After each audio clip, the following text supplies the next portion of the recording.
297, episode 56 pembaca dan penulis 3. Saya tidak dapat menemukan jawaban untuk pertanyaan Yo Jong-hyuk. Saya tidak mengerti apa maksudnya. Kemudian saya mendengarnya sekali lagi melalui sudut pandang pembaca maha tahu. Apakah dunia tempat Anda tinggal benar-benar ada? Kemudian saya menyadari apa yang Yo Jong-hyuk bicarakan. Dia telah melihat dunia yang saya tinggali.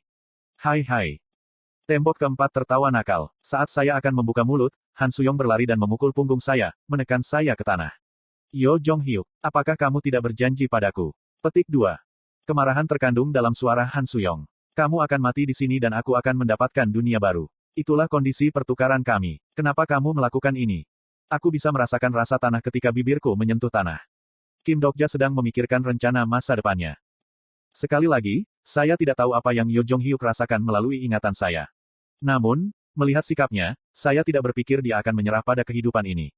Tangisan mengerikan datang dari atas bola penyegelan. Wah! Semua orang lari, cepat luput dari skenario ini. Rasi bintang yang tercengang lolos satu persatu dari skenario. Bahkan nebula di langit digigit naga. Kiamat itu memang keberadaan seperti itu. Penyebab utama kehancuran Eden, bencana terburuk Starstream. Di tengah-tengah ini, Han Suyong berteriak pada Yo Jong-hyuk. Apakah itu karena orang ini? Han Suyong meraih kepalaku dan menjerit. Apakah orang ini melakukan sesuatu pada rohmu? Bukankah Anda ingin mati begitu parah? Apakah kamu tidak lelah? Apakah Anda tidak ingin berhenti melakukan skenario? Petik 2. Setiap kata yang diucapkan oleh Han Suyong sepertinya menembus dadaku. Yo Jong-hyuk tidak memiliki ekspresi tetapi aku tahu kehidupannya. Yo Jong-hyuk dari putaran 1863 adalah Yo Jong-hyuk dari novel asli yang saya tahu. Ketika ibu saya dikurung di penjara, ketika saya diintimidasi, ketika saya duduk cesats, ketika saya pergi ke tentara dan ketika saya bergabung dengan perusahaan. Itu adalah Yo Jong-hyuk yang selalu aku tonton. Yo Jong-hyuk yang dingin, penuh perhitungan dan tidak pernah menyerah. Saya telah hidup menonton Yo Jong-hyuk. Saya bisa hidup karena dia. Karena itu, saya tidak ingin membiarkannya mati. Jika Yo Jong-hyuk meninggal di sini, cara bertahan hidup yang saya tahu akan hilang selamanya. Yo Jong-hyuk perlahan membuka mulutnya. Aku ingin mati. Itu adalah suara yang jelas tetapi ada suara yang hanya jelas bagi saya. Saya ingin hidup. Tanganku mencengkeram tanah dengan erat. Han Suyong berteriak, lalu mengapa kamu melakukan ini? Sial, kenapa kamu masih hidup? Petik 2. Petik 2. Entah bagaimana, ganti segel naga kiamat. Gambar pedang dan lakukan entah bagaimana. Petik 2. Han Suyong tahu tidak ada kemungkinan. Han Suyong pingsan. Dunianya yang ia harapkan melalui antisipasi plagarisme, runtuh untuk pertama kalinya. Yo Jong-hyuk tidak menjawab. Han Suyong tidak bisa mengatasi emosinya saat dia membuang saya dan berlari ke arah Yo Jong-hyuk.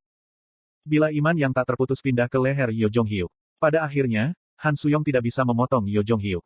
Sialan, pisau Han Suyong berhenti saat menyentuh leher Yo Jong-hyuk. Han Suyong juga tahu, jika dia membunuh Yo Jong-hyuk, dia hanya akan mundur. Saya berdiri dan mengatakan kepadanya, menyerahlah, Han Suyong. Diam. Anda telah gagal, sekarang Anda perlu menemukan cara baru. Petik 2. Diam. Apa yang Anda tahu? Hal-hal yang saya lakukan untuk mencapai sejauh ini. Yo Jong-hyuk memandangi pisau yang menyentuh lehernya dan berbicara. Aku ingin mati. Saya ingin hidup. Aku ingin menyelesaikannya di sini. Jika ada kesempatan, seperti dunia yang saya lihat. Tubuh Yo Jong-hyuk bergetar. Itu bergetar hebat dari dua bentrokan ego yang berbeda. Rasa sakitnya sepertinya semakin buruk saat Yo Jong-hyuk meraih kepalanya dan perlahan-lahan tenggelam. Han Suyong yang terkejut melangkah mundur saat gelombang kejut yang kuat meledak dari tubuh Yo Jong-hyuk. Tubuh Han Suyong terbang ke arahku dan aku berguling di tanah. Cerita mengalir dari tubuh Yo Jong-hyuk. Kenangan Yo Jong-hyuk ke 1863 berputar di udara, melayang melewati saya dan Han Suyong. Dalam ingatan itu, Yo Jong-hyuk berbicara. Han Suyong, temukan cara untuk membunuhku. Kemudian Han Suyong dalam memori mengangguk. Baik, sebaliknya, berjanjilah padaku. Anda akan membantu saya. Petik 2. Janji antara dua orang yang belum ku ketahui sebelumnya. Giliran 1863 yang tampaknya sempurna didasarkan pada pengorbanan satu orang. Di babak ini, Yo Jong-hyuk kehilangan segalanya.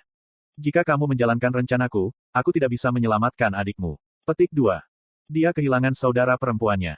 Aku tidak bisa menyelamatkan Breaking the Sky Sword Saint dan Breaking the Sky Master. Tidak ada waktu untuk murim pertama. Petik 2. Dia kehilangan gurunya. Menjadi musuh dunia. Dengan begitu, semua yang memusuhi Anda dapat bersatu. Petik 2. Melalui kehendaknya sendiri, ia menjadi iblis di dunia ini. Di babak 1863, Yo Jong-hyuk tidak senang. Dia lebih disayangkan daripada putaran manapun. Aku berteriak dengan gigi terkatup, Yo Jong-hyuk. Saya tidak tahu harus berkata apa. Saya bisa memahami pikiran Yo Jong Hyuk yang ingin mati tetapi saya masih memaksanya untuk hidup. Itu hanya karena kata-kataku. Lalu apa yang benar? Yo Jong Hyuk bertanya, world dunia yang Anda tunjukkan, apakah itu benar-benar ada? Saya tidak tahu apakah mengatakan ini akan menghibur Yo Jong Hyuk. Saya berteriak dengan seluruh kekuatan saya. Itu ada.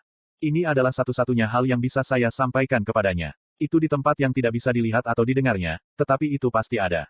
Kemudian Yo Jong Hyuk menjawab, begitu. Anehnya, pada saat ini, ekspresi Yo Jong Hyuk terlihat nyaman. Kamu bisa kembali ke dunia itu jika aku mati. Tidak, bukan itu. Entah bagaimana, saya akan menemukan cara. Kamu tidak harus mati. Mungkin butuh waktu tapi entah bagaimana. Petik 2. Saya dengan cepat merangkum informasi di kepalanya. Masa depan terbaik yang mungkin ada di benakku. Dunia babak ketiga memiliki Yo Sangah dan Han Suyong dan akan aman sampai saya kembali. Di babak 1863, skenario ke-95 sudah dihapus. Ada banyak orang yang selamat jadi jika saya berjuang selama 3 atau 5 tahun di sini. Aku mendongak dan melihat Yo Jong Hyuk melihat ke arah sini. Maka sudah terlambat. Seolah-olah dia tahu segalanya. Jika Anda di sini, Anda tidak dapat menyelamatkan dunia itu. Saat aku ingin membantahnya, Yo Jong Hyuk berdiri. Getaran dari Yo Jong Hyuk menjadi lebih besar dan lebih dari satu darinya terlihat. Karakter, Yo Jong Hyuk, telah mencapai momen evolusi atribut. Karakter, Yo Jong Hyuk, telah menerima atribut baru. Yo Jong Hyuk berpisah dengan cahaya terang dan menatapku. Saya ingin tahu tentang tidak terbaca dunia. Sebuah cerita meluap dan Yo Jong Hyuk terpecah menjadi 2 orang. Saya tahu keterampilan ini. Avatar, keahlian yang hanya bisa digunakan oleh orang dengan atribut penulis. Sampai saat ini, itu adalah keahlian eksklusif Han Suyong. Yo Jong Hyuk, kamu. Bahu Han Suyong bergetar ketika dia membuka mulutnya. Kebingungannya yang sebenarnya disampaikan melalui Omniscient Reader's Viewpoint. Bagaimana jika kehadiran seseorang dapat dibagi menjadi 2? Puluhan ribu Han Suyong berbicara.